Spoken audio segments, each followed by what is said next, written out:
Shraddha will be conducting this evening's but I thought I was asked to introduce Shraddha. It seems a bit rich considering that all of you probably, many of you know much more about her than I do.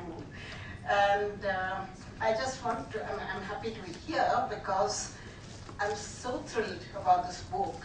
It started about 10 years ago with the encouragement of Lakshmi Crane, who's here. And I remember Shraddha saying, I want to write a book about my father. And here it is now. You have seen it outside. It's a beautifully written book, and I hope you enjoy reading it.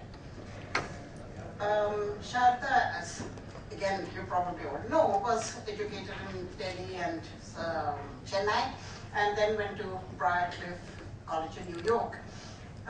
What I think is, she's had a career of 50 years in education, but what is most remarkable is that when she retired in 1992, she decided to set aside a large part of her provident fund, as we call it, for a special trust, which she has been very enthusiastically running since then. This is the Educational Resources Trust, and the royalties from this book will go towards that. And I thought I'd tell you a little about the trust. Some of you might know, but the others may not.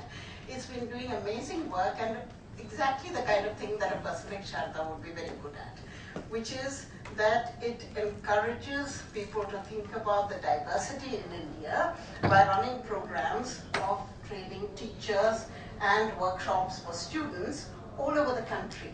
And she has been tirelessly active in this, and it has clocked up quite a few wonderful achievements. She has, apart from the workshops, she has been able to use the income from the trust to provide scholarships for students from many parts of India through NGOs which are involved in educational programs for the disadvantaged. And I'll just give you a few examples of this. In Shimoga, under the Pathways program, the college fees were paid for students from low-income families, and they have been able to continue their education and find employment in industry. Several students have found jobs in software companies in Bangalore. There is a girl student who received a doctorate in chemistry and in the UK and is continuing her research in England.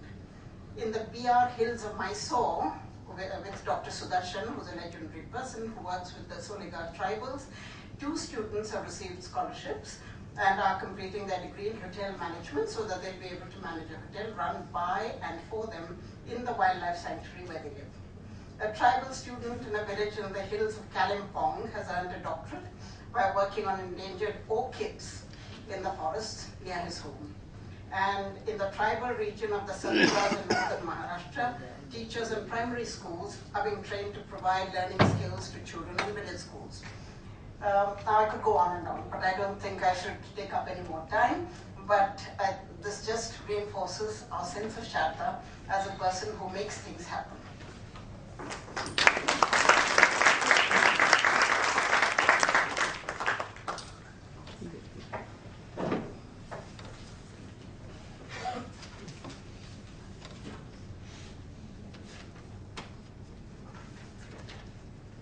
Thank you, Narayani. It's always nice to have a trustee who is always there when you need support in running an NGO.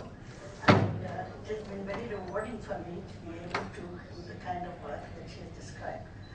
This book is a very special day for me, and all of you here I've known for many years, and I'm extremely happy and touched that I see many friends here who have come for this book launch. I'm going to, first of all, introduce Nirupama, actually she doesn't need an introduction, but she's always known as our former ambassador to the United States. But she's had a distinguished career in the Foreign Service. Since she joined the service in 1973, she's had diplomatic postings as ambassador in China and Peru, as High Commissioner in Sri Lanka, and Deputy Chief of Mission in Moscow. She was Foreign Secretary before her assignment as ambassador to the US. And since she completed her tenure there, she has been teaching at Brown University in Providence, Rhode Island, where she is now. She has been a popular lecturer in the US and a fellow at the Center of International Affairs at Harvard University. Though we all know her as a diplomat, she is a person with so many talents. She's an accomplished musician. I don't know how many of you know that. She's an accomplished musician and a wonderful poet, and she has published a book of poetry. So I'm extremely grateful, honored, and privileged that she has agreed to be here to launch the book. My good friend, Mr. Haranmoy Karlekar, is also a very special person, old friend and neighbor. He is a distinguished journalist, a consulting editor of The Pioneer, and currently a member of the Animal Welfare Board. In fact, if you heard, term is over. Okay. A former Neiman Fellow at Harvard, Mr. Karlekar has, in his long career of 4.5 decades, started his career with the Azad Patrika. He's been editor of the Hindustan Times, deputy editor of the Indian Express and the Statesman. He has been a member of the Press Council and secretary of the Editors Guild. Apart from his journalistic writings, Mr. Karlekar is the author of several books in Bengali and English, the latest being one on Bangladesh. Afghanistan. Okay. He has been, as I said, an old friend and a neighbor, and has known my father, and very, very kind of him to come here today. So I request him to first say a few words. Thank you. Very, very kind words. One small correction, not a journalist for 4.5 decades, but over 5 decades. 51 years in the profession.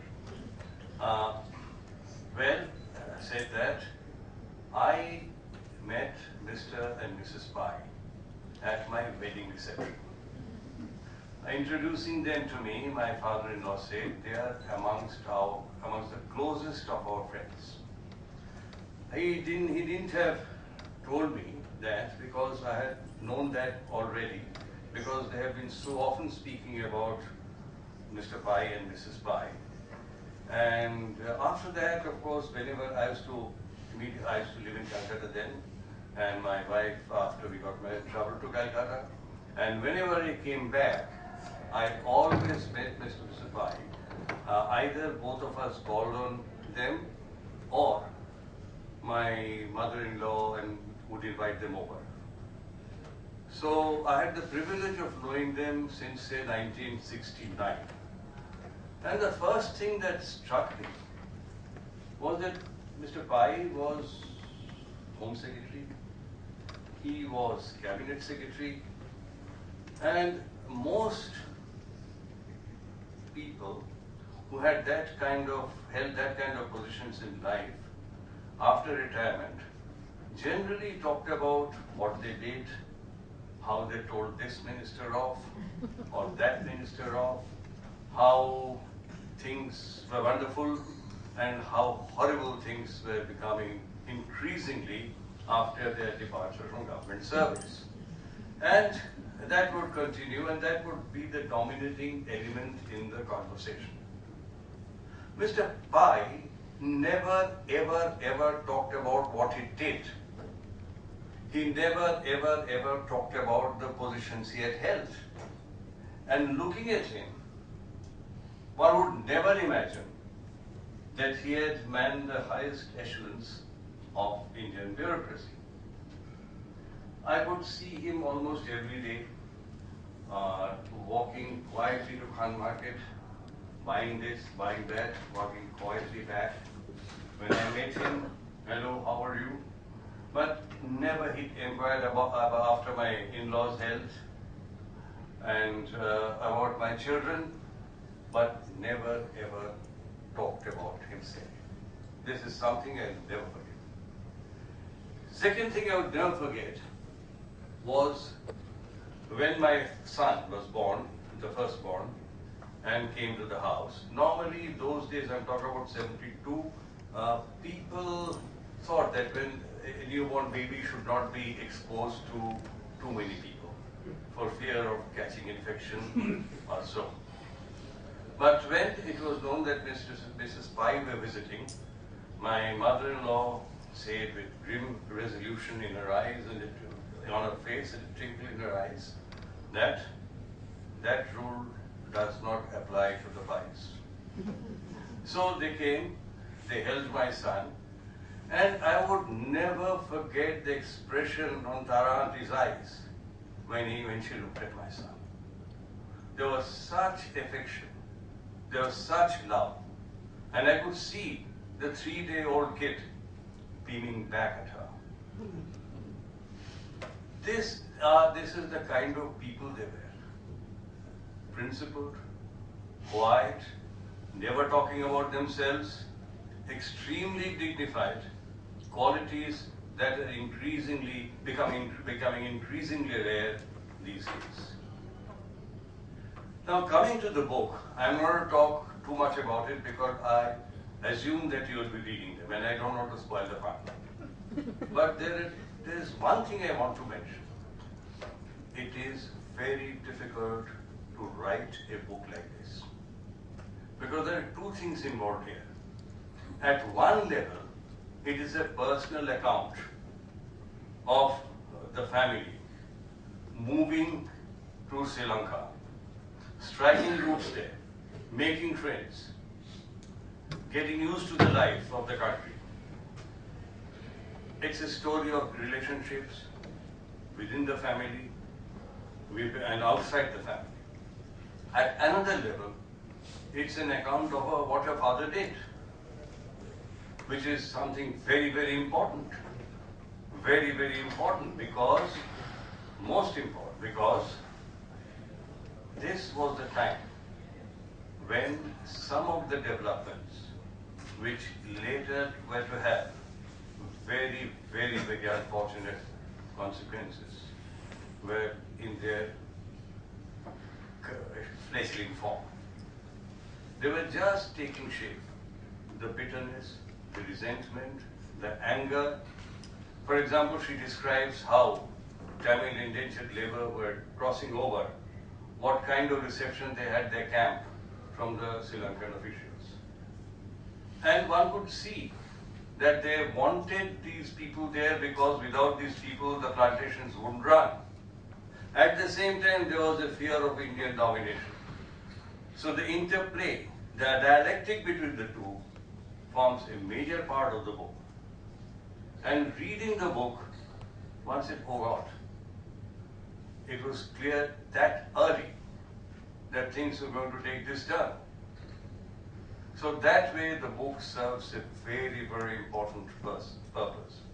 It shows the origins of the present tensions between India and Sri Lanka and tensions that have driven Sri Lanka apart.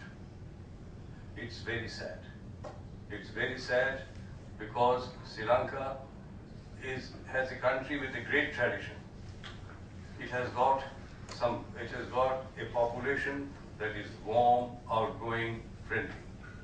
Yet somewhere when it comes to policy, somewhere when it comes to dealing with international affairs, somewhere when it comes to dealing with internal tensions, something has snapped. And I would be very surprised if it can be put together in a short while.